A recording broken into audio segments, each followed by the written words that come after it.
This Coach of the Year and Protector of the Year edition of the Sports Gamble Podcast is brought to you by Edge Boost, the bank account built for bettors. Sign up today at edgeboost.bet with promo code SGPN and get a free Refs or Terrorists t-shirt. Claim your shirt at sportsgamblingpodcast.com/refs.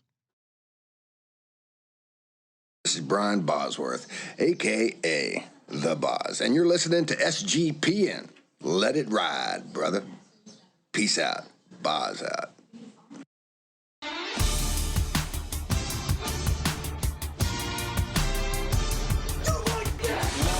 Cox. He's one of those guys who will get penetration. Over. It's a baby fucking wheel, man. San Diego Superchargers. Now go home and get your fucking shine box.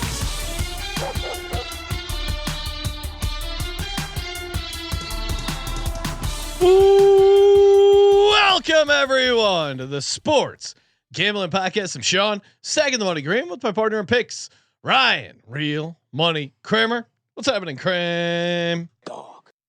NFL season official yet? Can we start calling it NFL season? Well, we got mandatory OTA, so you know that means we got mandatory NFL episodes. Joining us in studio from the Bottom Line Bombs podcast on the Sports Gambling Podcast Network, CJ Sullivan, aka the man in the box. What's happening, CJ? The mandatory in the box. I thought you were going to go in there. I thought that's where you're going with it. Nothing great. Another NFL show. Got the NFL Trapper Keeper, and I want to start off with thanking you guys. Hold on. Oh wow! Let me open up the briefcase.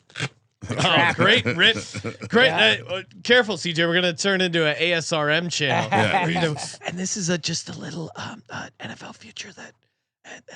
I got right to the ticket pouch part. Of course, I have the $20 $20 million parlay in there. I have an account credit, and I also have Tennessee Titan 2024 cars that were purchased by gambled. You two, yours truly gambled. So I now Riverboat gamble. I now join you as a prospector. Yes, and Kramer, I don't know if do you remember that it was on the SNL Best of Will Ferrell. I don't think it ever made air, but the Gus Chiggins sketches. Yeah, Kramer and I think next time we do a pack break, as we're embracing prospector life as card junkies, is to dress up as Gus Chiggins, which was just an all-time sketch by Will Ferrell. Like Michael Jordan flying through the air. It was him and Carl Malone. So I'll open it slowly. It's already kind of revealed. I'm sorry. No, it's okay. Ryan already told me since you could see the faces, that means it's worth nothing already. But I won't do anything. But I saw clips of your guys' show. It seemed very exciting. Oh yeah, Joey Burrito. Yeah, doing the pack breaks, and we're working on locking in a time for the next pack break. Should be a lot of fun, but we're here talking NFL. Oh, Kramer, you pulled up the Gus Chiggins. Oh, I thought I had it up. Sorry, hold on. Okay, I do have it up. Oh, the prospector Gus Chiggins. Yeah, that's right. I was thinking of the guy selling cards. Him and Catan did one time when they were selling the sports memorabilia. Yeah, Michael Jordan's flying through. He's flying. This has to be the character we go with. Well, we have to pull that viral. I see what you're saying. Okay, the viral video. Remember that Chiggins? This kid is hilarious. Yes, I wouldn't be scared of rattlesnakes. I'd be scared of my ex-wife. And it's all about like the army going to Taliban, and so they hired a local who really knows the area, and it's Gus Chiggins because he's like a cave expert. Hilarious. That's funny. This is an unconventional war, so we're turning to unconventional methods. Good times as always. We got a lot to get to. We got Coach of the Year and then Protector, the new first ever year Protector of the Year. Of course, everyone download the SGPN app. Get you covered for all the picks, podcasts, all one convenient place. I'm rocking the new SGPN D-Gens t-shirts. Very nice, Sean. Very comfortable. Great shirts. Shout out to Jake in the merch store. And if you're one of the top tier Patreon, we are close to shipping the special reward, which is a summer pack. You get some sweet shorts and a tank top. You know how I know it's fire? I threw it on in front of my kids, and they both said "ick." Ick?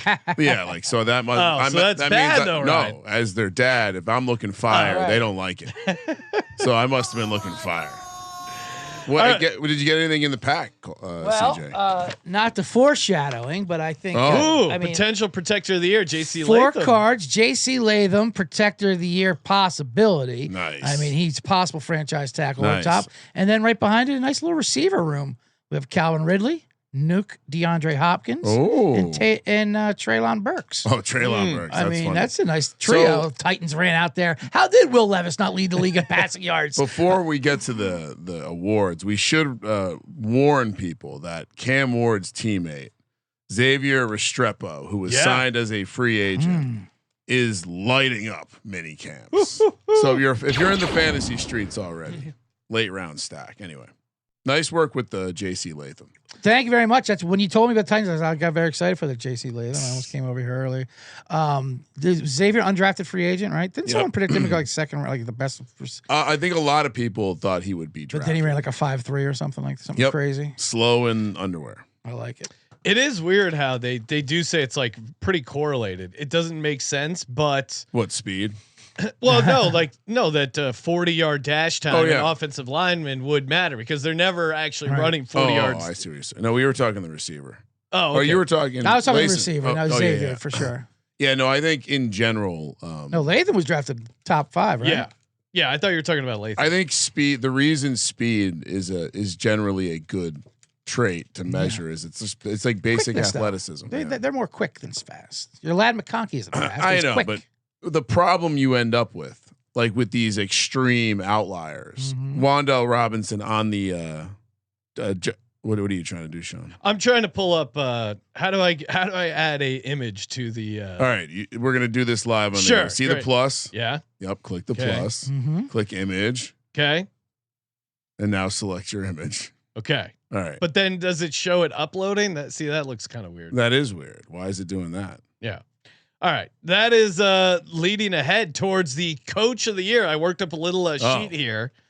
And I these like are all the past 10 winners of the NFL coach of the year. And then the number next to them is how many the plus, obviously the plus, like Sir Kevin O'Connell +7, meaning he won 7 more games than the previous. So 2024 Kevin O'Connell +7, Stefanski +4, Brian Dable +5, Mike Vrabel +1, kind of the outlier there in 2021. Kevin Stefanski 2020 at +5, 2019 John Harbaugh +4, Matt Nagy +7 in 2018, Sean McVay +7 in 2017, Jason Garrett +9 in 2016, Ron Rivera +8 in 2015, which is crazy. The thing that jumped out at me, 3 of the last 5 years it's been won by Kevin. So 60% chance if you just want to ride the Kevin trend. But the other thing is there's a couple really bad coaches on this list. Matt Nagy, Jason Garrett, Ron Rivera, 2-time winner. Maybe he's not a bad head coach. I don't know. Certainly washed coaches on this list. Dable, I guess that's still up for grabs here. Vrabel coming back. But just interesting, and to me, that's how you look at this award. Now, there's certainly outliers, like the Vrabel thing, but for the most part, you have to win at least 4 games more than the previous year. Did you happen to tally how many of these teams didn't make the playoffs, or did they all make the playoffs? I'm almost positive all of them made the playoffs. Also, Jake's in trouble. We might not need his graphic services anymore. Why? Oh, because of you his see this? Yeah, I would say that. It's a single year award, right? Like that's the ridiculousness of like Belichick and like the actual good coaches in the league are not really in the running for this award. That's the irony. Building a great program takes you out of the running generally to win this award. Yeah. Now, and because you can't exceed expectations, it's just all about, and that's why a lot of times new head coaches are kind of interesting because it means they're taking over for oftentimes a bad win-loss. Matt Nagy, great example, right? Like taking over for a bad organization, bad team, and you get them to respectable. Yeah, I think you have to make the playoffs. I don't think you can win this award without making the playoffs, because especially with now 7 teams in the playoffs, I think you're immediately thrown out of consideration. What's the path if you missed? Is there a possibility that you can win it? and miss the playoffs? Like, what would it take? It would take like 9-8, and you lose a tiebreaker. Yeah, right. I agree with you. I think so. If Brian Callahan takes the Tennessee Titans, Cam Ward has a really good season. They get to 9-8, and somehow they have like a tiebreaker where they don't get into that 7th wild card spot. Then maybe I think that's kind of what you look at. But Kramer, walk us through. Quick update to that. NFL Coaches of the Year winners who have led their teams to winning seasons but missed the playoffs. Oh, nice. We have to go back to Lindy Infante, 1989 Packers. John Harbaugh, 2019 Baltimore Ravens apparently missed the playoffs. Really? You have to look that one up. And Marty Schottenheimer of your 2004 Chargers. He's a unique case because he won Coach of the Year after leading a team that went from 4-12 to 12-4, but failed to pass the Defensive Conference Championship in the playoffs. Now wait, the 2019 Ravens were 14-2. And that won the doesn't AFC make North. sense. So is that AI coming for us? Possibly. AI doesn't It's like an AI overview. history. You're right. Yeah. I was just going to say in that sentence, it said the Chiefs just went 12 and went to the conference championship game. The AI, they keep trying to make your life easier, but they haven't made any of the sports research I do or research for the show. I have not found AI to be helpful yet. I know you're a big advocate of AI. I'm not a bad advocate. Like my take is that most people's entry point to AI, if it's not ChatGPT, is Gemini, Google's product, which is the worst. Google's it's bad in a way that doesn't make sense. You would think they would have the most training materials, having cornered the market on the fucking internet. I thought I was just Googling. And they force it's and Google used to do the thing where they would preview the page, but now it's AI and it's almost always wrong. It's insane. So yeah, I think that your other nugget though, I think you're right as far as like the longest coach of the year. But in modern era, I think one, you have to almost certainly make the playoffs. I think the two criteria: make the playoffs and win at least more than 4 games. I think that. Than you did the previous year, which would put you in a good spot. So does that? Are you basically crossing off anyone that had a winning record last year? Would you say that's a fair angle? Almost, but like I think if you're and we'll get to them, but like I think if you're like I think if you're 9-8 and you go to 13-4, depending on the team, depending on the narrative, I think you're in the mix. But if you're coming off a season where your team was 10-7, I think it's going to be almost impossible for you to win Coach of the Year because inevitably there's going to be one team that makes a huge jump up. And last year I didn't see it coming. Kevin O'Connell, what he did with Sam Darnold to win 14 games, I didn't see that coming. But that was obviously a massive step up. They were 7-10 year before, 14-3. You're going to just lock that in now. The irony is, Dan Campbell probably should have won Coach of the Year, but they just don't. They won too many games the year previous. Yeah. It's a simple formula in some ways. Yeah. No, I was trying to verify some. I was digging in to see if it's possible we may have had a Coach of the Year miss the playoffs back in like the 60s. Well, it's funny if you go back. It's just basically the best team. Yeah, the coach like that. At some point, a modern stat there with the improvement. Like before, it was just like whoever was the good coach. Exactly. At some point, it changed and it became about the expectations. Exceeding them. But you're looking at Don Shula, George Allen, so like Bud Grant, which were actually I mean, you go back to the 70s. You have Shula, Knox, Coryell. You go to the 80s. You have Gibbs, Ditka, Parcells. You go to the 90s. You have Cower, Parcells, Reeves, Foss. I mean, it definitely seemed to be that sometime in the 2000s it started becoming an improvement award, right? Because Belichick was able to get a couple. He got 2, right? Yeah, Belichick has 2. Belichick has 3. But 2003, 2007, 2010. I mean, he did go 16-0 for that. You do have to get coach. Yeah. If you go 16-0, you should get coach. There is, and Andy Reid was an interesting. If I'm being honest, in today's NFL, if you go undefeated, I don't think that's a lock Coach of the Year. Really? Yeah. I think if you went 17, if Vrabel goes 12-5 in the same season. No, if Andy Reid goes 17-0, he's winning Coach of the Year over Vrabel if he improves by like 10 wins. I don't know. I don't think so. No, 17 and I 0. don't think so. Sirianni wouldn't get it. Sirianni, they hate him because he's Italian. He's from Philly. Gabagool. Andy Reid is well liked, and he's a coaching genius. Even though he got outsmarted by Nick Sirianni and outcoached in the biggest game of all time, I think if you go 17 and 0, automatically in. But the odds, I don't think it's a good bet for Coach of the Year if you're looking to play that angle. No. Anyway, so all right, so we've we've essentially excluded a lot of people. Well, yeah, but let's. All right, you want to start bottom from of the top. Okay. I see that the Elves were in here making some last minute preparations to the sheet. Andy Reid, Nick Sirianni, both 100 to 1. Yeah. Harbaugh 75 to 1. Anything to talk about here? No, I mean, I do think if the Chiefs went undefeated, Andy Reid would win it. And maybe even Sirianni, but. Should we call this tier former winners of the award? And Nick Sirianni. You know what's an interesting note about Andy Reid's only went Coach of the Year one, which was with the Eagles, 2002. All right, when they went 12-4, he went 11-5 the previous 2 years before that. So that must have been before they kind of like changed into the. This was kind of like a.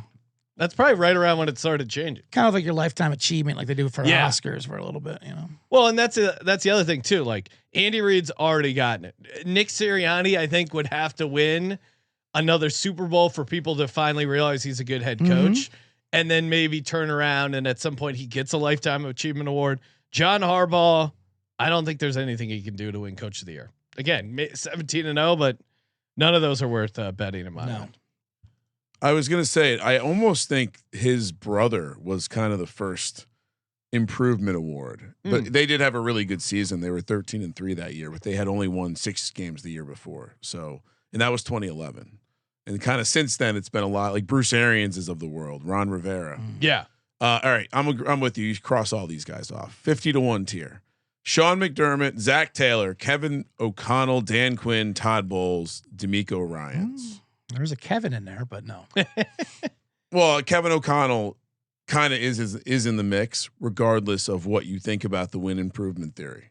Because if he wins the same amount of games with a brand new quarterback, he will get tons of praise. Yeah, I guess I'm tainted because 50 to 1 is I've crazy. been told that JJ McCarthy, even though he's never played a snap in the NFL, it's not going to be any sort of a detriment to him. So I've been told it's an upgraded quarterback from veteran Sam Darnold. There's no way. There's absolutely no way. Kevin O'Connell should be less than Sirianni. Yeah. You think 50 to 1's crazy? I think it should be 500 to 1. I think he has a very clear path, which is run back last year. And I don't think he gets it though. They're not giving him back-to-back coach of the years. And they because it was Sam Darnold and how low people think of him is why he got that. I know, but it's a rookie. It would be almost but they already assume he's better than Sam Darnold. Yeah. All right, so is there someone else in this tier that you? Well, would and it's take? like Dan Quinn missed a shot. If he's not going to win it last year, where they completely that was turned it. around the franchise, He got robbed. He got robbed. Yeah, as much as I hate to say it, he should have won coach of the year. Yeah. No one. It's like we forgot how bad that roster was being viewed before the start of the season. Yeah. So it was more than just they hit the quarterback and some draft picks. Everything worked. I hate them too, but Dan Quinn was great. Yeah. Todd Bowles is close to being. He's in purgatory. He'll never get it. Well, I'm just saying if the Bucks go 14-3 and the Bucks get the number 1 seed, is Todd Bowles in the mix for Coach of the Year? He's an anti-DEI black guy. I think that's tough. What he does have going for him is that kind of that Geno Smithish where they're like they expect so little of him. Yeah. And then when he does outperform, But I love Todd Bowles. I love Todd Bowles too. But they did win the division last year. Every year his price is this. This. Every year he's priced here, and every year it's like because he's not actually like he's not even in consideration for the award. Right. I think it's. Of all the guys we've talked to so far, if I had to play one guy 50 and above, it would be Todd Bowles.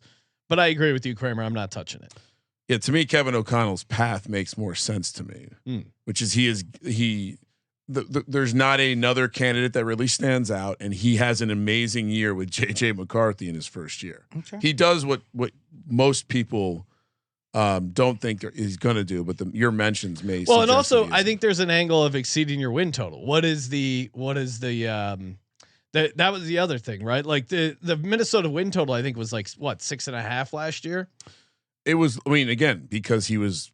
Yeah, I agree. There's more hype this year. Correct. Yeah. So there's less of an ability to destroy that win total. If you're looking to destroy some win totals, do it with your Edge Boost card. Wow. Edge Boost is the first ever bank account built for bettors. Ensuring all can't look at that. Open up the Trapper Keeper, CJ, because I know your Edge Boost card is in there. Love my Edge Boost card. No usage fees, no minimums. Earn cash back rewards. 100% approval for all betting deposits. Sign up today. EdgeBoost.bet.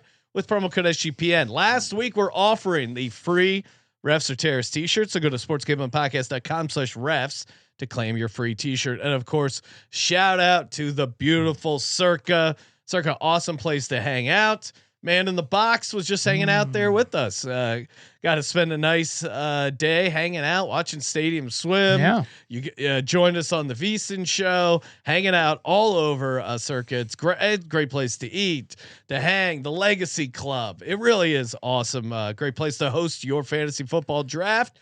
Promo code SGP15. Anytime you're getting a room at Circa, the D. Golden Gate, get the suite at Golden Gate. That's a nice treat yourself. Yes. Or just win a free trip.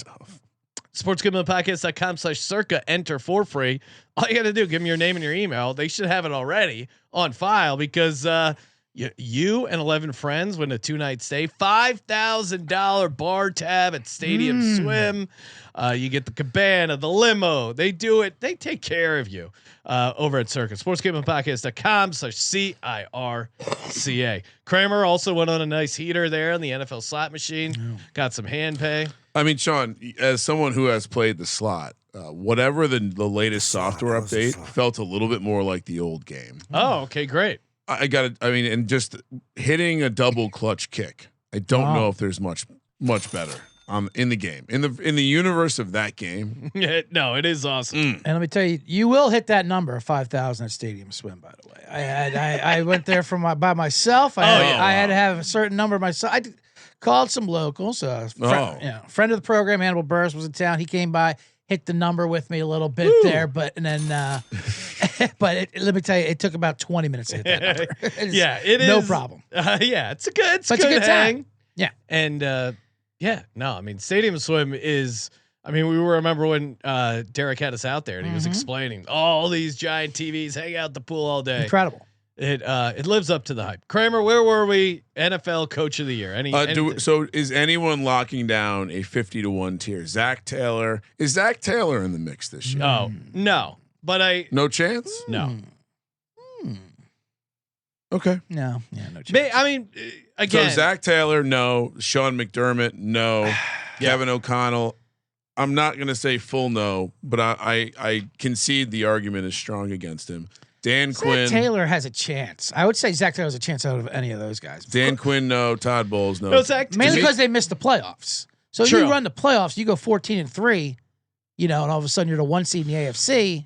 It is a fun way to shoot the moon on them because the 1 seed price isn't as good. For sure. Yeah. Do we have the 1 seed price out there? Let me see. They go from missing the playoffs to the 1 seed. He's in the contention for sure. You're probably right. Like if the Bengals are 15-2, that would be a 6-win. Yeah. Mark Zach Taylor. We have to observe that. All right, Zach Taylor, 50-1. Good eye. Is everyone in on Zach Taylor? Yeah, 50-1. We're not gonna find a 50-1 that's possible. Bengals are. I'm already that. Like we just got the VSiN NFL guide email, Sean, and I was like, this is a little early. I'm feeling a little pressure. Like I haven't done all the NFL prep yet, but I do know that the Bengals are going to be winning the NFC or AFC, I think, or at least be a very strong contender. So. Should be. They got to get their pass rushers. What's their 1 seed price? Oh, I lost track, but I couldn't find it. But their conference price is 9. Their conference price is 9-1. Yeah, so your conference price isn't usually that different from your number 1 seed price. They have a tough division. Call it 12-1. Yeah, maybe. Agreed. So Zach Taylor at 50-1. If they're the 1 seed and they're 14-3 or higher. You're right. They are in the mix, and that would be a 5-win improvement. And I think CJ nailed it. The fact that they missed the playoffs, I think, does make a difference. That's the headline they use. Yeah, from missing the playoffs to number 1 seed. Certainly, Burrow is going to eat into a bit of the glazing that the media would want to do, but I think and maybe there would even be some sympathetic votes because everyone knows how cheap and shitty the Bengals ownership is, and they might give him an extra couple votes because of that. interestingly enough, John Harbaugh, great example of this outcome because MVP Lamar Jackson was on his team and he was still able to win Coach of the Year. Good point. And that was a 14-2 Ravens team, kind of what we're describing here. Ooh, found a diamond in the rough. We're like one of those metal detector guys. Prospectors. Yeah, I was just gonna say, you guys are prospectors. We had an opportunity. we had our Gus Chiggins costumes. I had the videos up. 45. I'll get some of those mining pants. I probably should have included him, but some gold doubloons. First, this guy should have been included with the last group, but Kevin Stefanski, 45-1. Yeah. Well, the thing about Stefanski, he certainly has a shot. It's just, do they want to give it to him for a third time? He's not a 3-time Coach of the Year. I know. But also they won 3 games last year. If he takes Joe Flacco and if Shador Sanders, I didn't tag you, Ryan, but Dylan Gabriel struggling a little bit. Shador just dropping dimes left and right. I played a video for The Office before the show. That was basically Joe Flacco being old, talking about how he's only on Instagram and how TikTok dances are embarrassing. Act like an adult. Twitter didn't exist when he was a rookie, which is not true, but I do like him saying that. He had so much confidence. Yeah. That might actually be true because the iPhone came out when Joe Flacco was a rookie. Maybe that's true. But the confidence he had in him just having this conversation with the media. There's no one close to Joe Flacco in that quarterback room. He is a dad who's so happy to be out of the house. There's no one close to him. He can't. He's loving that he's got to be out there. What's funny is, you don't want to give Stefanski the Coach of the Year 3 times, but this is actually the best setup for him to ever win Coach of the Year. They're expected to be one of the worst teams in the league with a mess of a quarterback room. Which is fair. That's the other. That's the other problem. They might really suck. Right. But I'm saying if he takes his team 11-6 or whatever, or whatever it is. I think a team that's supposed to win 3 games. Miles 4 games. Garrett is inviting Aaron Rodgers to the graveyard. They talk so much shit, and the problem is too that the division is so. They're such a terrible team, but they always talk trash. It's hilarious. How about we flip it around? We say, is it possible that if you circled the Browns and Bengals and said one of these teams could rise to the top of the division, maybe be good enough? In the Browns case, they don't have to. The Browns just have to make the playoffs. Yeah. If the Browns made the playoffs with that quarterback at room, 45-1, does Kevin Stefanski get it for a third time? Well, they just get tired of the narrative. It's close. I see the path. I'm holding off. You can talk to me into Zach Taylor. I'm holding off on. He overcame Stefanski. Deshaun Watson, but it would be the most Browns thing for him to win Coach of the Year for the 3rd time and then get fired mid-season the next year. Yeah, which he obviously will be, or whatever. He gets the Coach of the Year award after they lose by 30 crushing points. the playoffs and then fired, and you firing a 3-time Coach of the Year. I almost kind of want to dabble, but. CJ, are you in or out? Pencil. Put it in pencil for me, and I might come back and cross it off. CJ's with me. Yeah, I'm in there. Why not? All right. I'm disciplined. I'm staying away. 30-1 tier. Sean McVay? Probably no. No. Right? Brian Dable? No. There's certainly a path there for a team that was a quarterback away. The shame of giving him a Coach of the Year the first time is already. They already regret. It's like giving Marissa Tomei another Oscar. We're like, we just can't listen. You got your one off us. Cousin Vinny. Don't whatever. You fooled us. Okay. Just take a piece of 250-1 on the Super Bowl just in case. Now that you talk me into that. Mike McDaniel. No. Mike Tomlin. The problem is they're in the playoffs every year. But what if he like makes Aaron Rodgers likable? I guess that would be amazing. If the Steelers get the 1 seed, they wouldn't want to reward Rodgers. It's probably not because of as much as Ryan likes tossing out as Devontae Adams, offensive player of the year at 170. DK Metcalf. They're both going down together. Tomlin and Rodgers. This is their last year in football. And definitely in Pittsburgh. This is going to be Steelers 1 seed is going to to be about 30-1. They're tied at the hip. Yeah. I would just rather play Steelers 1 seed, even if it's 25-1. It's probably a better bet. Yeah. Raheem Morris. Has Tomlin ever won though? I don't think he has. No. See, that could be one of those lifetime achievements. That would be his angle too. He gets no respect. But I'll stay away. If Steelers win 12 games, he's definitely a consideration. Yeah. Maybe. The problem is the back end of their schedule's tough. Yeah, we know exactly how the season's going to go. And I don't want to have all these AFC North bet on every AFC North. Raheem Morris. I absolutely not. I don't think he's a good coach. Yeah, I mean that's but it's certainly the opportunity is there, and league I think loves him. I think Michael Penix could be better year 2, but to your point, I'm not super stoked on him as a coach. Just period. It's personal with you, Kramer, because because of Arthur Smith and the whole. Well, also just like the way that we were shamed by, I forget who it was, maybe the Saints GM, Mickey Loomis. How dare no one hire Raheem Morris? Great coach. Yeah. I'm not too keen on that coaching staff in general. Kellen Moore, 30-1. Obvious path. His path is there, but then his path's great. Do we see Tyler Shuck getting this team into the playoffs? Probably not. Yeah. Probably not. No. Well, I mean, that's the thing. The divisions are wide open. Yeah. And the path is they're there. just their rosters. Did you hear first time coach? We went over that. Yeah. No, I mean, it is. Of the first time coaches, he has the longest odds, right? Yeah. Yeah, because his team sucks. Right. You hear what Cam Jordan said about the quarterback? What he said? He's already talking about how next year he'd love to bring in a vet. And then that vet, if he had one vet to choose from, Jameis Winston. Arch Manning. Jameis Winston. So I that's not a great sign for this year. Right. He's talking about signing Jameis Winston. And I can see the organization wanting to get Arch Manning and just doing a full that makes if Arch comes out. No, I'm out on Kellen. Yeah, I'm out on Kellen Moore. I don't know if he's a good coach. Yeah, he might be okay. They literally, I mean, correct me if I'm wrong, but the Eagles kind of changed their whole. The Eagles like pretty pivoted off of what Kellen Moore wanted to do last year, right? Into more of a run. Like Kellen Moore didn't want to be run heavy. No, you're right. He definitely had to work around Saquon a bit, and like Kellen Moore.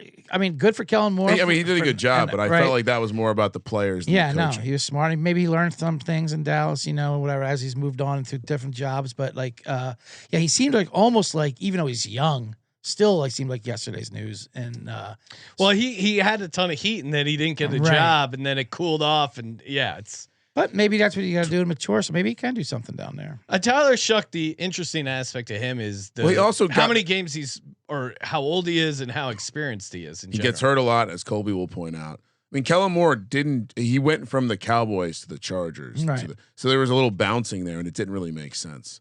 I also a fun Kellen Moore story. I watched him beat Virginia Tech at FedEx Field, the worst stadium in America. Back, I think maybe 2000, whenever they played Virginia Tech there, Boise State. I'm out on Kellen Moore. Brian Callahan. You got to take it. At 30-1. I think you have to, even though you were the coach responsible for the horrible year last year. I feel like we have to take it just because their path into the playoffs. Sean, we said no Titan stuff this year. Yeah. I'm all Titans now. I'm the prospector. Well, but I know. I think it is smart to either have a Callahan or Liam Cohen ticket. I think because if either of those teams get into the playoffs, man, coming out a 3-win team up to making the playoffs, God, but he didn't seem like a good coach. It's a rookie quarterback. Is the counter. Jaden Daniels is the extreme outlier. Don't forget. Well, and they didn't even end up winning it, right? But this is no, I mean in terms of getting to the playoffs as a rookie quarterback. Yeah, Bo Nix did it. I'm saying, but these quarterbacks are older now. These guys are these are different kind of rookie quarterbacks. I mean, so I would say my take on that would 80 be 80 games experience by the time they take an NFL snap. Brian Callahan's not Sean Payton. Like that's. He's better, right?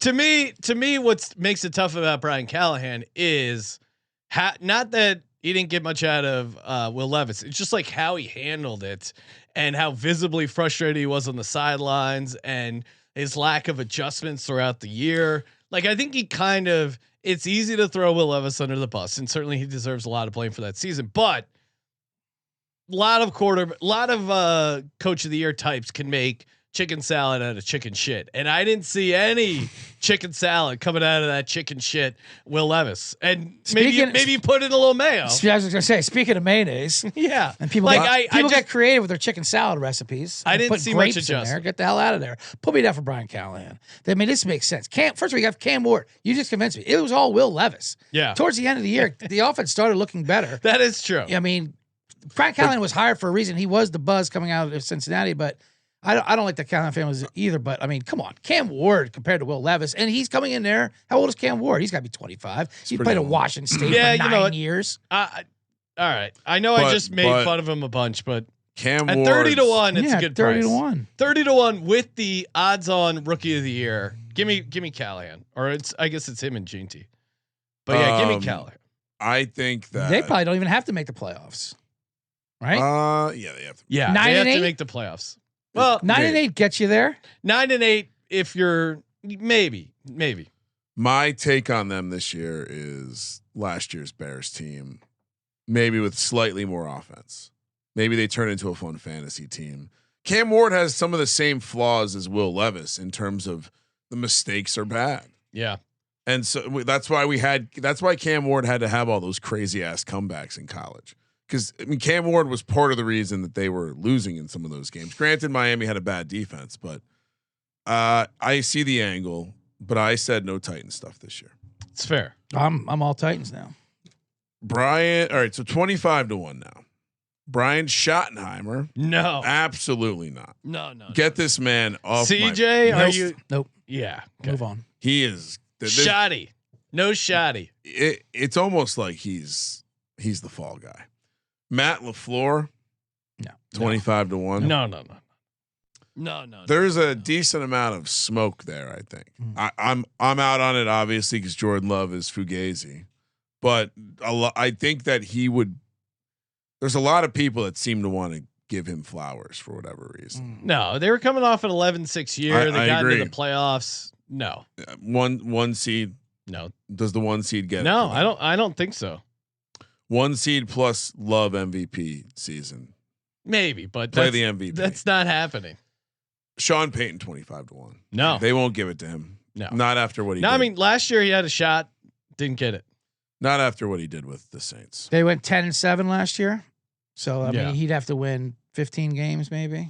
He also 14, he's not exactly 14 at the minimum. Not exactly. He does seem to rub some of the guys the wrong way. Yeah, that's true. He's no longer the darling. No. Shane Steichen.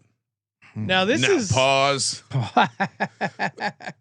He, from the degree of difficulty standpoint, you have this interesting division filled with teams that are all high variance. You have nothing at quarterback. You have a quarterback situation that has been just nothing but failure. Yeah. And so if success happens, you're right. And this is how O'Connell won last year because of Sam Darnold. The image of Sam Darnold was so bad, and that he won with it was why he was overwhelming coach of the year. The image of Daniel Jones. Daniel Jones won Brian Dable a coach. That's what I mean. It's equally. Maybe he can just go and win you coach of the year. Daniel Jones. That's his job because people think so poorly of him. It's pretty good in contract years. I guess my counter is you need to win more than 4 games you did the year before. The Colts aren't winning. They're not going 12-5 is my take. So even at 20-1, I'm staying away. But there certainly is a case. Just think of it this way, though. And the AFC how many wins did they have last year? 8. Okay, 8 wins. Yeah. Let's say they figure it out. Anthony Richardson plays healthier a little bit. They both play, and Shane Steichen, great play caller, gets a little juice, and they improve by a win or 2. No. And then they go instead of going 4-2 in their division or whatever, they go 6-0. Couple balls bounce the right way. Next thing you know, you're at 12-5, staring down the barrel of a Dan Jones, Anthony Richardson 2-step in the playoffs. Well, here's what the one thing you said that I think hits on what would help his chances is if he has to use 2 quarterbacks. If Daniel Jones plays for a little while, and then he gets hurt, which he inevitably does. And then Anthony Richardson comes. If Riley Leonard wins like a game randomly, and they end up getting to the that's what playoffs. I'm saying. Well, they are not far from Riley Leonard. You're right. Anthony Richardson is one of the softest players in the NFL. Daniel Jones is a goddamn neck injury. A very serious, like The Giants told him to leave, which a franchise that in my memory has never done that before said, we can't risk you hurting your neck in our building. Get out. Still sending us lineman gifts. I would even say like 3 wins might be because how many times was there 17 game seasons with that 4? Real so, quick. So, you know what I mean? Like the wins are 1 little more, maybe 3.5. I haven't crunched the numbers yet between 1 extra game. And CJ brings up a great point. Giving the offensive lineman gifts, all-time nice guy. He's going to fit in great in the flyover state of Indiana. Absolutely. They love nice guys, and they like white people out there. So that also works well. And you have the tragic magic angle. Not only they like Jim Irsay has already dragged the Pacers to the finals. Yes. Could he drag this Colts team to a deep run? You're right. So you're taking Steichen at 25-1? I think I have to mark him. CJ, what are you doing? Are you pencil. I might have to come back. I mean, I've really talked myself in. Yeah, this is another pencil. I want to end up with 3. I don't want to have more than 3. All right. That's I guess I'm trying to look at the rest of the list. I'll go Steichen, and we can. I know you like to lean, Ryan, so we'll come back and make. Did I say lean? No, I'm just saying you're pencil. Yeah, pencil goes to pen. We'll circle back. Pencil goes to pen. Yeah, pen goes to paper back. ticket. Sean, we will be back in Vegas in 3 weeks. In that time, I need to be very organized and prepared because I want to load up. That's the paper ticket day. That's going to be we should declare a paper ticket holiday that day, Sean. All right, Dan Campbell, 22-1. Yeah, no, it's impossible. Yep. Yeah. Lost his assistants, a lot of turnover, people not believing in him. I still can't believe he walked away from Hulk Hogan like that back in training camp. He just said, "All right, Hulk, good to see you. I'm out." It's the Hulk curse now. Jonathan Gannon and Jim Harbaugh with Kyle Shanahan all at 20-1. I put them together because it feels like all of these guys are kind of out of the running for the award for different reasons. Now, Gannon, I would say you can probably play the ceiling outcome for the Cardinals in other ways, but they got a lot of defensive reinforcements. He's a defensive guy. If Kyler plays good enough, I think MVP 50-1 is a nice price, but and also like the resistance in their division is perceived to be harder than it might be, in my opinion. With the Niners, I don't think the Niners, or frankly the Rams, are as good as people are talking. I think the Rams are good, but people are talking about the Rams like a serious Super Bowl contender, and a lot of fragility there. So Gannon's the most attractive guy to me here in this 20-1 range. You love Kyle Shanahan and Jim Harbaugh can't win the award in my mind. Well, so why don't you think Kyle Shanahan can win? Yeah, I think Kyle Shanahan has a good chance of winning. Really? Actually, yeah. Okay. How many wins did they have last year? Besides them missing the playoffs, if they go back with that schedule, if they rack up 13, 14 wins, will they win 8 last year? Because it will be 7. No, they were even 7 or 6, right? They were 6 and 6-11. Oh, I mean, come on. So, they could double that win amount. So the I think where he might get tripped up is the expectation is there, right? Like the win total for them is 10.5. So no, like when O'Connell did it last year, going from 7 wins to 14, and their win total was 6.5. The expectation, everyone knows, they got an easy schedule. It's set at 10.5. Yeah, but I mean, still, you put up a 14-3. No, and maybe like that. And the media does love Shanahan. So what better way to glaze him than giving him Coach of the Year here at 20-1? Yeah. I'm saying of those 3, I'm not taking Shanahan, but I'm saying of those 3, I think Shanahan easily has the best chance. Yeah, I'm staying away, but Pencil I me agree. Gannon. Pencil me again. Pencil me a Gannon. Someone said fire. Someone said fire the Gannon. I like that. Ooh, that's good. Yeah, fire the Gannon. All right, big drop here. We got Dave Canales and Pete Carroll, 2 opposite ends of the spectrum when it comes to physical fitness or physique, at least. Both guys fucked though. 14-1. Pete Carroll is interesting. Just so much resistance in that division. There's got to be a better way to play that. Probably, but of looking at this list and how far we're going, he's my number 1 choice, I would say. Really? They won 4 games last year. Yeah. And they built this roster to win 8 games, to be a low floor.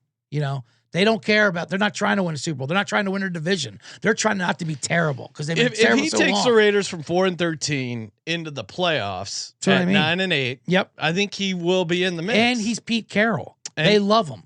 Yeah, I think Vegas, the whole thing. I think his case is pretty good. I just don't like the price there that short at 14-1. I am a Raiders and Bengals guy this year, so it would be fitting that I settle in on those two coaches. Mm-hmm. And has he ever won? No, No, I don't think of course so. not. I'm looking at it right now. Going through the list. Canales, again, same kind of thing for me. Like Everyone's gonna love Canales this year. I get it. And he certainly will get some credit coming off the 5-12 season, but he was also responsible for a lot of that 5-12. And so, yeah, I don't love him. I think these guys have good chances. I just don't like the price at 14-1. What's the biggest thing in Pete Carroll's way? Just the division. The rest really of the hard. AFC West, I think. Yeah. Is he your favorite choice in the division? At the price? Yeah. Well, we didn't talk. We skipped through Jim Harbaugh. No, I mentioned Harbaugh. Oh, you're right. Yeah, I don't think any of them. I don't think. Yeah, I think the AFC West. He's the only guy who has a shot to win. Yeah. Pete Carroll's interesting. Pencil me, Pete Carroll. Okay. Pencil me, Pete. Mike McDonald, 13-1. Now he was the darling last year for Coach of the Year. Did he miss his shot? But look who came to town. Coach of the Year winner, Sam Darnold, basically. If he wins with Sam Darnold after Geno's, who's considered a downgrade from Geno Smith for crying out loud. I need a better price. Yeah, and I won, agree. They won 10 games last year. I agree. I thought he was going to be at 20-1 or something. Also, I read a report from one of the Seattle beat reporters that effectively said Sam Darnold in the offense looked like trash in minicamp. I'm paraphrasing, but that's really what they said. It's early, Ryan. It's early, but yeah, I'm not touching either one of these. Aaron Glenn or Liam Cohen at 10-1. Very well, I mean, interesting. Yeah, like Aaron Glenn, I think it's very intriguing, but again, it involves the Jets. Good things happening to the Jets, which just doesn't seem to happen. I think if you're also, why are we so certain that Aaron Glenn's going to remove the rot from the Jets? Why is he the coach? I mean, you got Breece Hall showing up. Like, you want to talk about early OTAs. You got guys buying in already early compared to previous regimes. I think they like how you got Aaron Rodgers out of the building. Culture change. I just, for something that nice to happen to the Jets, I need longer odds than 10-1. Yeah, he's certainly in the mix. And then same with Liam Cohen. Yeah, they only won 3 games last year. If they get into the playoffs, he's a smash play. Right. The difference is Aaron Glenn has a running back at quarterback, and Liam Cohen is the MVP, for crying out loud. I mean, it's such an easy coin flip that we're talking about there. I mean, this is crazy. I mean, I'm still not taking my 10-1. I mean, because they even won 7 games last year, right? Jacksonville? No. They were like what, 3-14? Oh, that's right. Bottom of the barrel. Yeah, I'm projecting that's a win total this year. Sorry, 4-13. 4-13. Their win total this year is 7.5. They get to the playoffs, but they also, like, the expectations have been so high for Trevor Lawrence. If they just get in as a wild card, maybe. You have the Duval moment. You have the Duval moment. The price is kind of short. Duval moment is like the Woody Harrelson walking off the train looking like a buster. Yeah. That was Liam Cohen setting up the grift. Aaron Glenn. Because now when he overperforms, people are gonna be like, that guy was a clown, but we were the clown. Sirianni kind of pulled that off with his flower speech and stuff. Kramer was killing him for his press conference. Sirianni lucked into it. Sirianni is like a rock-filled head who just happens to have some. Who just happened to outsmart Andy Reid in the Super Bowl. Lucky the Italians. Outcoach him. No doubt. It was not Sirianni doing the outsmarting though. I think he has a good staff. I'll say what Aaron Glenn does have though going for him, obviously, and that's the New York media loudness. The same lather him up. The same media that gave Sauce Gardner Rookie of the Year, and they hyped him up like he was like this is the most elite shutdown corner. Like if the Jets do anything, they're gonna act like he's a god for finally, because they love bringing up the history of finally the Jets are bad. I mean, because the Jets are been tragic, and especially with their owner. So, and they he's still there, though, and they like Glenn, but I don't like Justin Fields. I still don't want to play 10-1 on Cohen though. No, it's hard to play these short prices in Coach of the Year. And then Vrabel 750 and Ben Johnson 650. Obviously, It's a baby fucking wheel, man. both of these guys are shortest prices because if they get it right, people are going to bend over, spread their cheeks, and apply the award to them. Oh, and Now, I think fantasy guys love them. Ben Johnson, in my mind, though, this is where what's wrong with these odds is I think Ben Johnson should be closer to what we saw from the favorites last year, like sub 5-1. And Vrabel should be closer to Liam Cohen and Aaron Glenn, in my opinion. Because the situation for Ben Johnson is much healthier than the situation for Mike Vrabel. The roster seems better. Just everything we know about the roster and the players on the roster, I'd rather have the Chicago situation. Now we know more about Mike Vrabel as a coach, or do we? He was get the most juice out of a culture and a roster. And he already won takes one. time. Yeah, and he already won one. Had a weird year too. That was the one with the one win. Yeah, I mean he was 11-5 the year before. He went 9-7, 9-7, 11-5. Then he went 12-5, and that's when he won for some reason. If you remember, Sean, we had a nice bet in season that year. If I'm not mistaken, it was like last week of the season. You could take the money line on the Titans, or if they won, it was likely he would get the award. He was still like 5-1. There was a theory that he won that year because he lost your man, offensive coordinator Arthur Smith, that year, and they were like, "Wow, how did he pull it off without the great Arthur Smith?" And that was. And I think he was getting Ryan Tannehill points, right? They're like, "Oh, you're doing this with Ryan Tannehill." Good point. That was that the same season he said he would cut off his dick for a Super Bowl, or did that come later? Because that showed a lot of commitment. People respected that. They do. And I think you got credit for that 2020 year where they beat in the playoffs. Ravens. Beat Baltimore in yeah. Baltimore. What is all right, so that's it. So I'm getting my Sharpie out. Give me Shane Steichen, Brian Callahan, Zach Taylor. Kramer, you have like 9 guys. That's not true. I have 5. All right. So Zach Taylor. Officially. Zach because Taylor? I'm a Bengals guy this year. Yeah. Get rid of Stefanski. Yeah. Okay. Get rid of Stefanski. Now I've thought more about it. Yeah. Shout out to Big Play Dave, but the Browns are going to suck this year, unfortunately, or not suck, but not be anywhere near. I'll stick with the Shane Steichen angle. That it's too. I got to have a team from that division. Kramer if Daniel Jones somehow ends up being good, Kramer wants to win some money.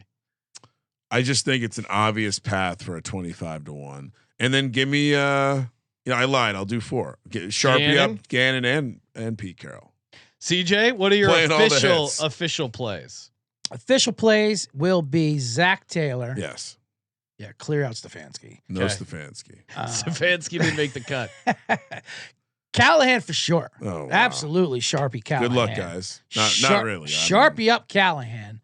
I'm ready to get rid of Steichen too. Actually, who am I kidding? Oh wow! I mean, although we did the whole path of it, and it is perfect for him. You're right. Those quarterbacks suck. They're terrible. Yeah, get him off the list for me. Get him off the list. Out of here. He's another trader. Yeah, that's it. That's now it's gonna happen. I'm on Steichen Island all of a sudden. I want a clean. We have to keep a clean 3. Pete Carroll's winning it. That's done. That's a 5-unit play. Brian Steichen Island sounds Zach like Taylor. Steichen Island. Sounds like a camp where bad things happen. Yeah, no Shane in my game. There we go. All right, we're gonna get to Protector of the Year. Before we do, shout out to who do we got to talk about? Of course, Underdog Fantasy promo code SGPN. Kramer, why don't you tell people why you like Underdog and do the rest of the reads? I'll be right back. Oh, okay. Where could Sean be going? This is very mysterious. Let's get a speed bet. We have gotten closer to locking in a date for draft day 4. Me doing 24 hours of best ball drafts on Underdog. There was rumors that wasn't going to happen. 24-hour draft day. I'd say minus 500 now. I heard the medical reports came back. Doctors advised against you. The blood work came back. The family was pleading.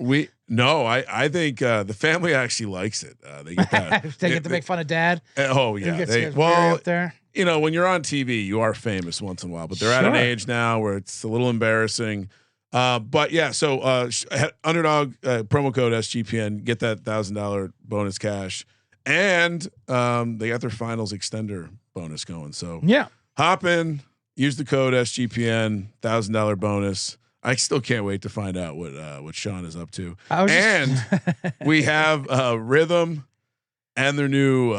I feel like we need a reverb machine to say this. Their power trends. NFL power trends, which is their new thing. I was going to help you out, but I realized both our voices are so Vegas right now. We are no help. I mean, this sounds like It's ridiculous that Sean's making me do this, but. Like Tom Waits gargling cigarettes in the night. Oh my God. I mean, it's the first time I've gotten Vegas voice in a while. sportsgamblingpodcast.com/rhythms. Get your 7-day free trial. I will tell you this preview for the NFL season. Rhythm will be with us through the NFL season, I believe. And yes, we're going to be doing some heavy mod. Last year I named my models. So hit me up with what you think I should name my model this year. Right now, Fire the Gannon might be one of the models. Fire the Gannon. Cannon's fire. The Steichen Island isn't bad either. Steichen Island is going to be a horse name, unrelated to Rhythm. But sportsgamblingpodcast.com/rhythm. Get your 7-day free trial started today, and we're going to hit them later in the show for a money bag. But mybookie.ag, who does not charge 50 cents a fee for your bets. Tax free on that. I mean, what you talking about? The city of or the state of Illinois deploying a ridiculous bet surcharge, not happening down with our friends close to the equator here with MyBookie. 100% deposit match. Use the promo code SGPN. T's and C's on the bonus. Like I said, we'll circle back to the money bag later. I did not do well. Last time, what you run so good when it comes to golf. You used to take some U.S. Opens. No, it was golf. I got one of the U.S. qualifier alternates. Did you get the dentist? Eric Cole, who was in the playoff group with Max Homa. Eric Cole was a name back in the day. Yeah, he was in the playoff group with Cam Young, Max Homa, so he's Ricky not in Fowler. It? No, he got in as an alternate. I got him. Okay. And then let me pull up the other money. We're talking about the money bag from last. I'm running cold, very cold. You were running so good for PGA, and then So you got the dentist, you got the alternate. Eric Cole at so the number this week is 117-1. I got Eric Cole, and I got Dustin Johnson. Who, by the way, if you didn't see his sexy photos he released, I did see those shout out to Dustin Johnson. He's gone full. I don't give a fuck. Yeah, and his quotes were just like saying, "I just don't want to play golf too." No, it's great. I got 6 more years of grind, and then I'm gonna fish. He's had such a tough life. Oh my God, it's amazing. Poor guy. Poor Dustin. MyBookie.ag promo code SGPN. All right, Protector of the Year. Let's go. All right. I don't think I can rattle through names, but we don't need to break down. No. It's a little bit of a Joe different Tippmann out of the Jets. Well, all right. So let's start there. Positional. So we have no idea how they're going to vote for this award. We don't even have any sort of guidance. Like sometimes you'll hear about what the voters are being told. We have none of that. So we have to assume that this will be a pass-focused award. Right. I think because it's called the Protector, where we will see left tackles or blindside protectors as the main candidates. And I believe this will be a team award where you have a marquee left tackle, great offense, and a good offensive line, like a total package. So with that being said, anything to add, Sean? No, I think you're right. I think there's not a ton of stats, so it has to be someone that the voters, I don't think they're going to dive too deep into it. I think they're going to look at good teams, good offensive lines, and just be like, yeah, one of those guys. Which is why I don't think they're going to do much of a deep dive. Circa has these odds. Shout out to the Circa. Penei Sewell is at 550. Jordan Mailata at 925. Tristan Wirfs 11-1. Lane Johnson 1350. Chris Lindstrom 14-1. And on and on and on. Is there to me, I like the way I would look at this is purely targeted offense that has the chance to be very good and has a name brand at left tackle. And so we talked about this on VSiN, Sean, and if you shop around and you look really hard, you can still find Joe Alt at 50-1. Yeah. I think great number. Yeah. If you can play Joe Alt 50-1, I think that's a good sprinkle. I do like, and this is interesting because Circa has Mailata the favorite over Lane Johnson. When we were pulling it from an offshore and discussing it on VSiN, they had it switch where they had Lane Johnson as a favorite and Jordan Mailata as kind of the longer shot. I like Jordan Mailata a ton. He's the better option, right? I think so because he is the true left tackle. Lane is obviously very good, but Jordan Mailata, it's a good story. Yeah. Some reasons to not like Lane Johnson, the drug use, the suspension. Lane Johnson is also very likable. Right. I think, I'm gonna keep it. I'm gonna keep it homery. I'll play Jordan Mailata and Lane Johnson because I think an Eagles O lineman winning this award is very high chance. Both are like in media a bunch. You know, Lane Johnson does PMT. He's a very likable guy. I know you just tried to shit on him, Ryan, but Jordan Mailata does the Christmas album. Jordan, I'm just saying he's a personality for sure, and that's also something to look into. You're gonna be like you guys were saying. You have to be. Have they heard of him? Personality on their own, or it's gonna be a great O-line, and people are gonna campaign for it, kind of like they do, just like for your baseball all-stars, whatever. Like, do you know we got a shortstop playing for the Pirates over here? It's like one of those situations. Well, and to your point too, CJ, I do think if there's a surprise offense that does really well, then they may just default to whoever that left tackle is, right? So like the Broncos, if you look at like the advanced metric stuff, and I kind of took a glance at it, Eagles obviously very high, but the Broncos were up there and they were number 2 in a lot of the stuff. You know, a big reason why Bo Nix had such a good year last year, as predicted by myself, is because they had a good O line. Now, if the Broncos make another jump up, Garrett Bowles, their left tackle, he's 45-1. Yep. I'm gonna put that as my my little sprinkle here because I could see that. I could see. Well, is he a name brand though? Well, I think there's a chance here for everyone to make them a name brand, and I do agree because Denver, I think their entire O line rates out very well. I mean, like 1 through 5. And they have Sutton. They have but I think like if that offense does really well, I think it could just be as simple as, hey, let's vote for someone on the Broncos. Now it's interesting because they have Quinn Miners as 16-1 for the Broncos. Yes. I would just rather take the left tackle Garrett Bowles at 45-1. He is the name I would say in the O-line streets. Yeah. That the guard there. Quinn Miners. But Luke Wattenberg also rates these linemen. Luke Wattenberg rates out as the second best guard for a win pass block rate. Yeah. Quinn Miners is third. Now as far as tackles, Bowles is 7th. For pass block win rate rankings here.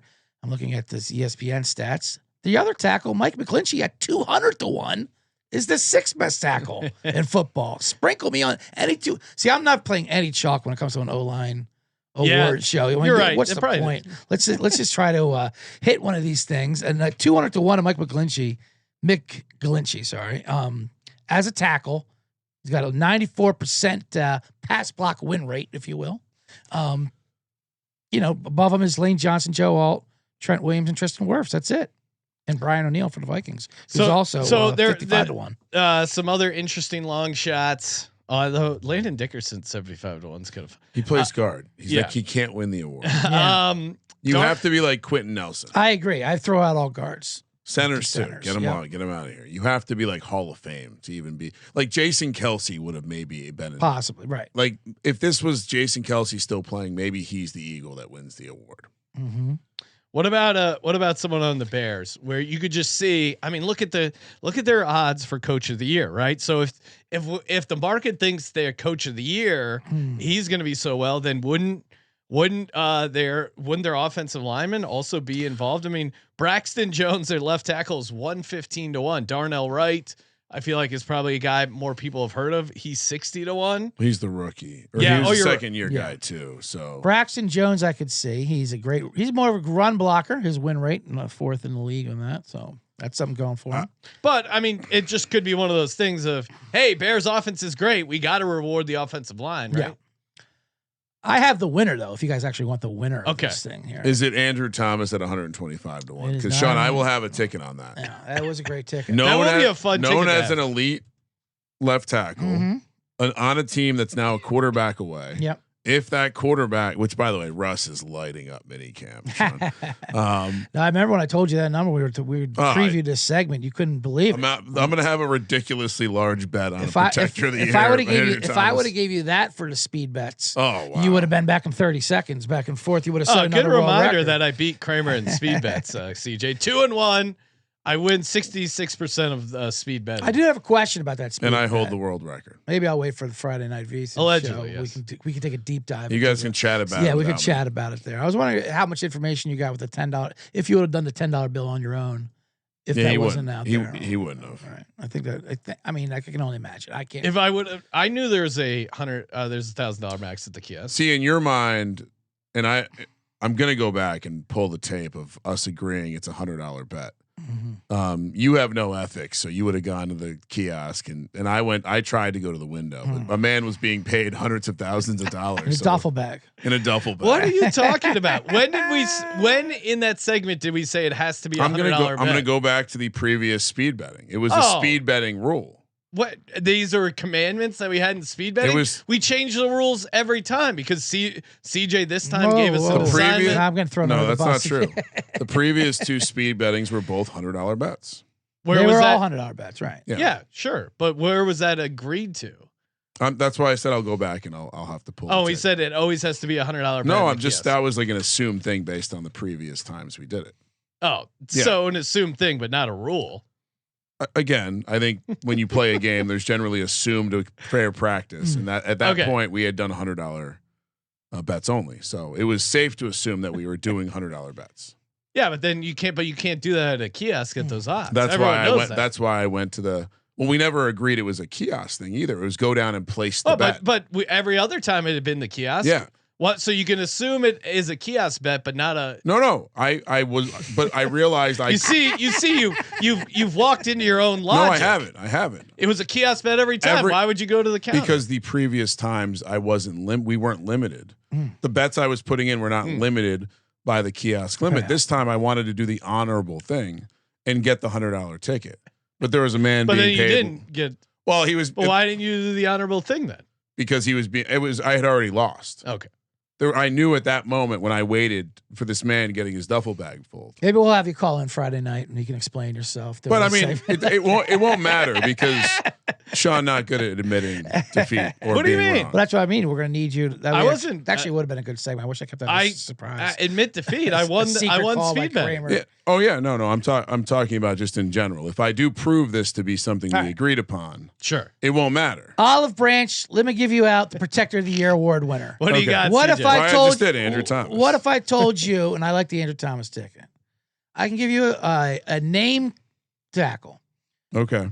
Who is a top 10? I know who you're talking about. Lock win rate, absolute personality, and will have a head start on the entire league in the summer on the show Hard Knocks, as he will be profiled as one of the only personalities on his team. Deion Dawkins at 75 to 1. Oh, interesting. So for an elite offense on Buffalo, that'll probably talk about getting to the Super Bowl. And an O-line, and Josh Allen makes you look good as an O-line. And he is an outgoing person. He's called what's he called? Mr. Snowman or something? He's got a nickname he's called the Snowman, for crying out loud. He said a lot of hilarious shit. He's a funny man. That's a great pick. Now wait, is he listed? Does Circa have him up there? Yeah, 75 to 1. Okay, I couldn't. Did I not? Did I screw up the copy paste? I don't see. I don't see him on the. I don't see him on the. No, you're right. He's not on Kramer's Kramer spreadsheet. You have John Runyon, for crying out loud. I took the Circa ones. We have a number on. You're saying we have a number on it. I got it from the Circa, Deion Dawkins. Yes, 75 to 1.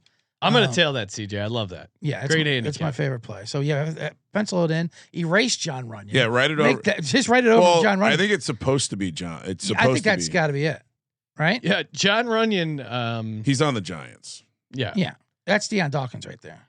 Well, John Runyon Jr. or whatever. Right, of course. Not the disgusting, hairy, backed guy who got whipped by Strahan repeatedly. Politician. He's a strong politician in the state of New Jersey. I mean, let's be honest. the career did like Strahan had that one in the bag. All right, so I'm with you, CJ. Deion Dawkins 75 to 1. And then I'm gonna do the 2 Eagles, the favorites, and Garrett Bowles at 45 to 1. Kramer, you're doing Joe Alt 50 to 1, which I think that totally makes sense. Yeah, Joe Alt's a great one.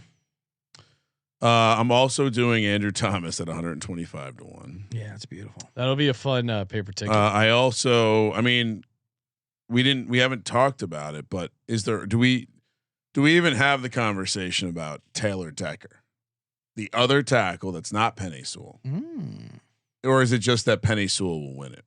Yeah, I don't know.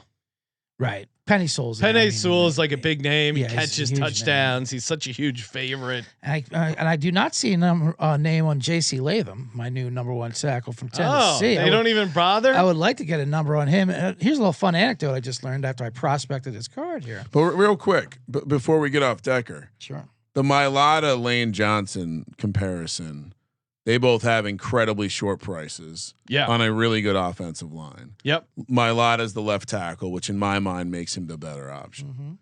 Penei Sewell, the shortest price. On the other side of him, and the left tackle, Taylor Decker, is being priced at 90 to 1 on a great offensive line that would 100% be a story. And the reason this team is good, give me Taylor Decker at 90 to 1. Yeah, I get it. I guess also it's like how much you factoring in the name recognition, what these odds are coming in. And I tell you what I do like, right. Maybe Penei Sewell gets banged up. Maybe he doesn't have, And another little sprinkle in there. When you get on creative offenses too, with good offensive line, when you tackle eligible touchdowns, things like that make highlights that make you learn these things. Like, he's kind of an athlete, right? Exactly. I mean, that's how you kind of get the notes. Which brings me back to J.C. Latham. I don't know if he's off the. Is he on the board here? Yeah, he's off the board, but I'm sure we'll be able to get a number. I don't know if you know he had such good ball carrying skills. In week 10, we all remember last year, he scooped up a fumble 6 yards behind the line of scrimmage. I remember this play. Took it for a 4-yard gain and did it with such a smooth style that suggested he's run with the ball before. He got a creative coach in Callahan who might want to start getting him in action on fumble rooskies and tackle eligibles. I'd argue that was one of their best offensive plays last year. I mean, he looked good. He might be getting the ball a lot. All right, let me see if I got a J.C. Latham number for you. Thank you. And Ryan, also, that'll round up my card. Congratulations. The audience did agree with you in your take of I don't have a Latham number. Soccer being softer than the NBA. So congrats on that take. That wasn't, you just said it back. See, even there, you're trying to not you're not actually admitting anything because you said you said it completely backwards. What did I say? Embarrassed yourself. I said congratulations. The audience agreed with you that soccer is softer than the NBA. That NBA is softer than soccer. Congrats, CJ. Soccer or NBA? What is softer? I don't want to alert you, Sean, but a mutual friend of ours is very upset with your take. Who? And has been sending me screenshots of soccer injuries. He's a guy who loves Dutch soccer. No, why wouldn't he? He also loves basketball. I'm not. Why wouldn't he share? Why wouldn't Ryan share those 3 takes with me? He's upset with you. I won't choose a side between what's softer, soccer or basketball. But I will say this in soccer's defense, because I show the flopping, of course, and the flopping being so cinematic and so dramatic and hilarious. But I'll give soccer players credit for this.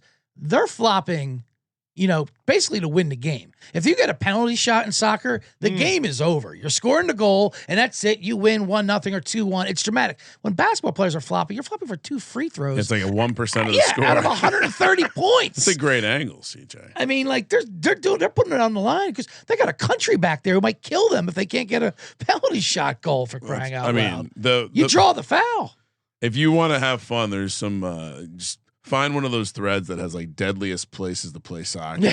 See the moats that they have between the fans and the Was field. it Colombia where they had or Brazil where they had the flares they shoot at people? Well, they beheaded a ref. Like they had to go to spike. Colombia also killed a goalie. Sure. For letting in an own goal. Certainly the defender, yeah. Soccer fans in other countries are way more hardcore than I think that's playing the game. You have to be some level of toughness there. Imagine if NBA players could be killed after the game. Cat wouldn't be playing. Cat would be like, I'm going to the club. And all right. So any other offensive lineman we want to throw? No, out it's just going to be a wild award. Let me see, how many do I have? Tunsil, another one I had kind of marked. Any interest? I like Tunsil, but he's already getting vet rest days, by the way. Actually, put me down for Brian O'Neill, Minnesota, 50 to 1. Whoa. All right, so that's another example. Darrisaw, the former Hokie, he's 36 to 1. O'Neill 50 to. Yeah. I definitely think there's some teams where you I guess you could pair it up. Colton Miller, another one I ticked. They're going to be a running attack, and if they're good, could the left tackle there get some shine? Sure. I almost would rather just play crazy GT props at that point. So Kramer, you officially are on Joe Alt 50 to 1, Deion Dawkins 75 to 1, Taylor Decker 90 to 1, Andrew Thomas 125 to 1. Yep. I'm on Jordan Mailata and Lane Johnson at 925 and 1350. Garrett Bowles 45 to 1, Deion Dawkins 75 to 1, CJ Brian O'Neill 50 to 1, Deion Dawkins 75 to 1, and Mike McGlinchey 200 to 1.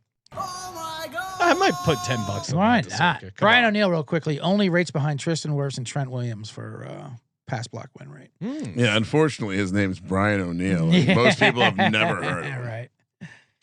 All right, gents. Good times as always. Make sure you subscribe to the Bottom Line Bombs with CJ Sullivan. CJ, real quick before we go, U.S. Open, one play for the oh my one God. play Oh for the people God. on. Come on, give him one bomb on the way out. Oh my goodness graciousness! One bomb on the way out. Well, oh boy, what did I'm trying to remember. Let me pull out the Trapper Keeper. I don't want. I don't want to get this. I don't want to get this wrong. You put him on the spot. ASMR. There you go. Oh, fans love that. Jesus. Because I don't have obviously. That was very nice. My card obviously doesn't have one player on there. No, but, yeah, I'm not Scott. I mean, because I want to give you a dog. Obviously, I want to give you a bomb. I'm not going to give you. Please don't embarrass yourself. I'm not going to give you John Rahm, who I do love. But we're looking at here. Well, this is great. I feel like I'm at my accountant's right now. A lot of shuffling of papers. Shit, I don't have that form. Fuck. Wait. The 1099 shut out here. Hold on. Wait, now. You need my hand pay form? Have to go to the clipboard, possibly. Oh, this is excellent. Yep, here we are. Sorry this about is that. excellent. All right, now we go. All right, one play only. 50 to 1. Sepp Strapka to win the U.S. Oh yes, he's in my lineup, Sean. Let's go. He's in my lineup. And one other quick one. Carlos Ortiz, who is 200 to 1. Make you sure you sprinkle 22 to 1 to win the rest of the world rankings of the nation. You have the nations, you have the European, Spanish, the rest of the world. There's a bunch of mops in this guy, Carlos Ortiz, at 22 to 1. He only has like 2 guys in competition to win that. I do love when it just says best Asian. Right. It's just the miscellaneous countries. Yeah, it's also just some top Asian. It does sound like a reality show. Yes. America's Top Asian at the U.S. Open. And of course, as always, Thank you for participating in the Sports Gambling Podcast. Sean, I got to do a money bag. Okay. After last night. Yes. Last night was so bad. Yes. Oh, hold on. Let me. Kevin Harlan's going to fill time while you pull that up.